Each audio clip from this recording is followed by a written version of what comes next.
தென்னந்தோப்பு இயற்கையாகவே எங்கள் நல்ல சின்னமாக அமைந்திருக்கு. நல்லா அதுல கவனிக்கணும். நீங்க அந்த சின்னத்துல நாங்க எப்போதுமே ஒற்றுமையை விரும்புறவங்க, எல்லோரும் ஒன்றாக இருக்கணும் அப்படிங்கிற எண்ணத்தை தவிர வேற எண்ணமே எனக்கு கிடையாது. அதனால நான் மக்களோடு இருப்பேன் என்றும், அதற்கு இந்த சின்னமே ஒரு சான்று. ஒரு கூட்டு குடும்பம் போல் இந்த சின்னம் அமைந்திருக்கிறது. இது மக்களோட சின்னம் அப்படிங்கிறதையும் சொல்லிக்கிட்டு, வரும் சட்டமன்ற தேர்தலில் தமிழ்நாடு மற்றும் பாண்டிச்சேரி இரண்டிலும் அனைத்திந்திய புரட்சித் தலைவர் மக்கள் முன்னேற்ற கழகம் சார்பில் தென்னந்தோப்பு சின்னத்தில் வேட்பாளர்கள் வருவார்கள். அது உங்கள் வீட்டு சின்னம், அது மக்களுக்கான சின்னம். நிச்சயமாக தமிழ்நாடு மக்கள் எங்களோடு இருப்பார்கள். பாண்டிச்சேரி மக்களும் எங்களுக்கு ஆதரவு தருவார்கள் என்று சொல்லி, அண்ணா நாமம் வாழ்க, புரட்சி தலைவர் நாமம் வாழ்க, புரட்சி தலைவி அம்மா நாமம் வாழ்க. நன்றி, வணக்கம்.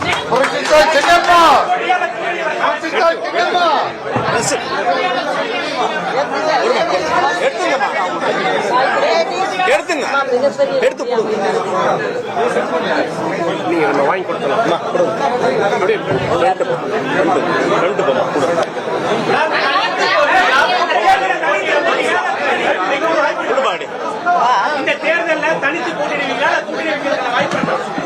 அதாவது நான் எங்க சின்னத்தை பாத்தீங்களா? தென்னந்தோப்பு எத்தனை மரம் இருக்கு. அதனால நாங்க எப்போதுமே ஒரு தோப்பு அப்படிங்கறத நினைப்புல வைப்போம்.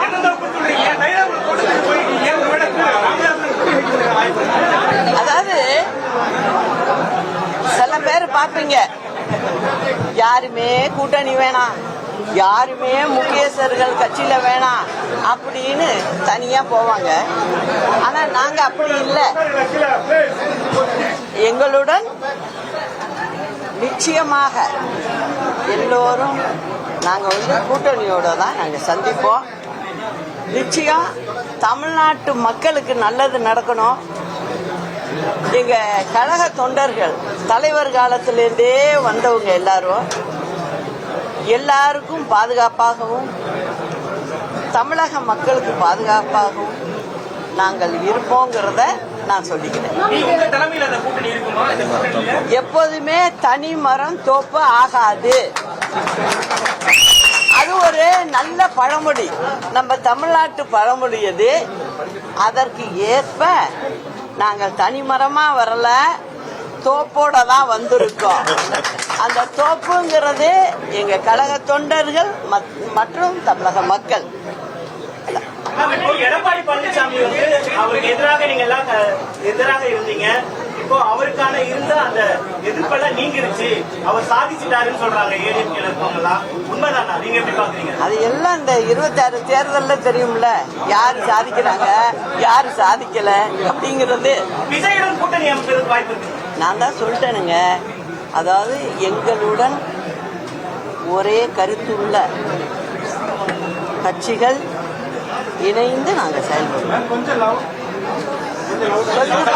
இணைந்து செயல்படுவோம் எல்லாரோடையும். அதை நான் இப்ப சொல்லக்கூடாதுல்ல. தேர்தல் முடிஞ்சதும் ரிசல்ட் வந்ததும் எல்லாருமே பார்ப்போம்.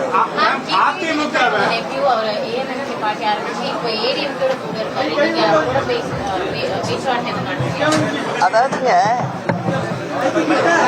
ஒரு கட்சி அப்படின்னா அவங்களுடைய மனசு எப்படியோ அப்படியே அவங்க செயல்படுவாங்க. நான் அதை பத்தி ஒன்றும் சொல்றதுக்கு இல்லை. ஆனா என்னை பொறுத்த வரைக்கும் இந்த கட்சின்றதும் சரி, எதுக்காக நம்ம ஆரம்பிக்கிறோம், எதுக்காக செய்கிறோம் அப்படிங்கும்போது எல்லாமே என்னை பொறுத்த வரைக்கும் மக்கள் தான். அதனால மக்களுக்கான ஒரு கட்சியா நாங்க இயங்குவோம், நாங்க செயல்படுவோம்.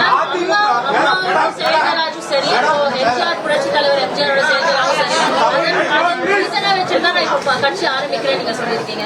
இப்போ இதோட என்னன்னா கோரிக்கைகள் ஜனங்க கிட்ட ஆல்ரெடி பேச்சுவார்த்தை நடந்துட்டு இருக்கா, இல்ல என்ன மாதிரி கோரிக்கைகள் நீங்க எதிர்பார்க்கணும்? இருக்கு ஜனங்கள்கிட்ட நான் இப்ப சுற்றுப்பயணம் மேற்கொண்டா ஜனங்கள்கிட்ட நான் நேரடியா பேசுவேன். அவங்களுடைய குறையெல்லாம் நிறைய கேட்டுது, அதை பத்தி எல்லாம் பேசுவேன். இன்னைக்கு திமுக ஆட்சி என்ன செஞ்சுக்கிட்டு இருக்கு, இன்னைக்கு இல்ல இந்த ஆண்டு காலம் என்ன செஞ்சுக்கிட்டு இருந்தது அப்படிங்கறத எடுத்து சொல்லுவேன். அந்த கடமை எனக்கு ரொம்ப இருக்கு, நான் செய்யணும். உங்களோட நிறைய பேர் வந்து சேர்ந்து நின்றுருக்காங்க. அம்மா இருக்கும் போது சரி, இப்போ ஓ பன்னீர்செல்வம் ஆகட்டும், டிடிவி தினகரன் ஆகட்டும், நிறைய பேர் அவங்களோட இணைந்து நின்றுருந்தாங்க. ஆனா இப்போ எல்லாருமே வந்து அவங்க தனிப்படைய ஒரு ரூட்ல போயிருக்காங்க. இப்போ இந்த மாதிரி யாராச்சும் அந்த குழுல நீங்க வந்து சேர்க்க வாய்ப்பு இருக்கு? அதாவதுமா, நீங்களே சொல்லிட்டீங்க, உங்க கேள்வியிலே பதில் இருக்கு. தனித்தனி குழுவா போயிட்டு இருக்காங்க. இப்ப ஒருத்தங்க ஒரு ரூட்ல போய் நான் அங்க போறேன் அந்த ஊருக்குன்னு சொல்றாங்க, நான் ஒரு நேர் வழியில போயிட்டு இருக்கேன். அப்படிதான் இதை எடுத்துக்கணும். பிரதான ஆளுங்கட்சி பிரதான எதிர்கட்சி இருக்காங்க, ரெண்டு பேரும் வீழ்த்த முடியும் நினைக்கிறீங்களா? உங்க கூட்டணியை என்னங்க, திமுகவையும் அதிமுகவையும் உங்களால வீழ்த்த முடியும்னு நினைக்கிறீங்களா? என்னை பொறுத்த வரைக்கும் மக்களுடைய பிரச்சனை தான் பிரதானம். அத சரியா செய்யல, இவங்க யாருமே செய்யல. அந்த செய்யலைங்கிறத நான் மக்கள்கிட்ட போய் கேட்பேன், எடுத்து சொல்லுவேன், சொல்லி நாங்க வாக்குகளை பெறுவோம்.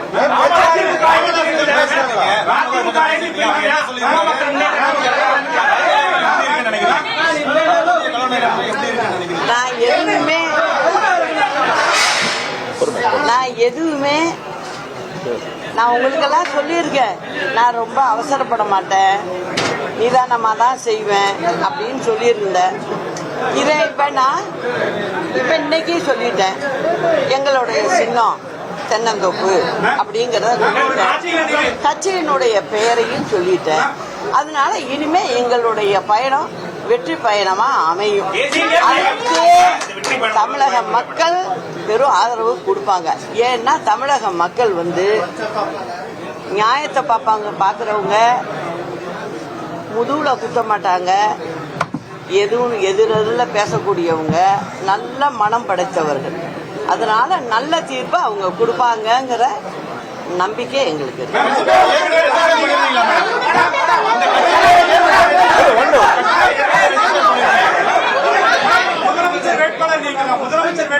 அதாவது சொல்றத கேளுங்க, மக்கள் வந்து தான் இறுதி எஜமானர்கள். எத்தனை பேரு கட்சி வேட்பாளர் அறிவிச்சாலும் இறுதி யாரு கையில இருக்கு? மக்கள் கையில தான் இருக்கு. அதனால நிச்சயமாக அந்த மக்கள் நல்ல தீர்ப்பை கொடுப்பாங்க, நல்ல ஆட்சியா இருக்கும். இதுவரைக்கும் சொல்லுங்க, அம்மா இப்ப இல்ல, ஆனா ஒவ்வொரு வீட்லயும் போய் கேளுங்க, ரோட்ல நடந்து போறவங்கள்ட்ட கேளுங்க, என்ன சொல்றாங்க? அம்மா ஆட்சி வேறங்க அப்படிங்கிறாங்க. இத நாங்களா சொல்லி கொடுத்தோம்? அம்மா நல்லது செஞ்சாங்க, அந்த மனதார பாராட்டு விதத்துல மக்கள் சொல்றாங்க. இதுதான் நிதர்சன உண்மை. இதே போல நடக்குங்கிறது தான் என்னுடைய எண்ணம். இப்ப திமுகவை பொறுத்த வரைக்கும் 5 வயசு பெண் குழந்தையிலேருந்து மூதாட்டி வரைக்கும் இப்ப 2-3 மாசத்துல பாத்தீங்கன்னா அவ்வளவு கற்பழிப்பு நடந்திருக்கு. ரோட்ல பகல்ல போகும்போதே வெட்டுறான், நொங்கு சீவுற மாதிரி சீவிட்டு போயிட்டு இருக்காங்க. இதையெல்லாம் அவங்களுக்கு பார்க்க முடியல. அவங்க என்ன செய்யறாங்க? ஒரே வேளை இந்த 5 ஆண்டு கால ஆட்சிய ஒரு விளம்பர ஆட்சியா கொண்டு போனது மட்டும் இல்லாம அவங்க தன்னுடைய திமுகவை வளர்க்கறதுக்கு அவங்க என்ன பண்ணிட்டாங்க, இந்த மக்கள்ல ஏமாத்தி ஆட்சிக்கு வந்திருக்காங்க. அந்த ஆட்சியை ஓட ஓட விரட்டுறது தான் எங்களோட வேலை. அதுக்கு தமிழ்நாட்டு மக்களும் எங்களோட சேர்த்து ஏற்கனவே பதிவு செஞ்சிருக்கீங்களா?